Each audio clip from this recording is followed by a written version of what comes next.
Little Red Riding Hood and the Wolf by Roald Dahl. As soon as Wolf began to feel that he would like a decent meal, he went and knocked on Grandma's door. When Grandma opened it, she saw the sharp white teeth, the horrid grin, and Wolfie said, "May I come in?" Poor Grandmama was terrified. "He's going to eat me up," she cried, and she was absolutely right. He ate her up in one big bite. But Grandmama was small and tough, and Wolfie wailed, "That's not enough.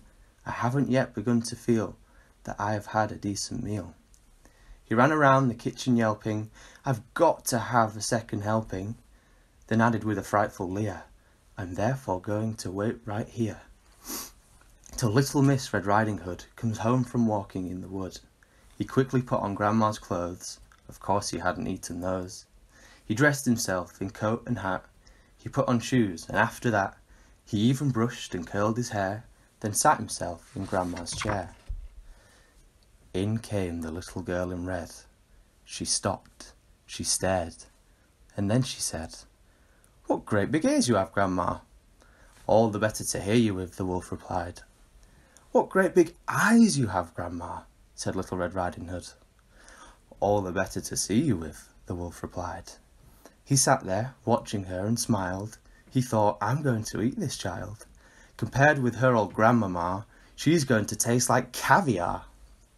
Then Little Red Riding Hood said, "But Grandma, what a lovely great big furry coat you have on."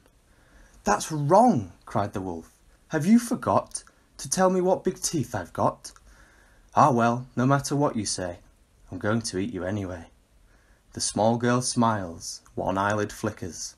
She whips a pistol from her knickers. She aims it at the creature's head, and bang, bang, bang, she shoots him dead.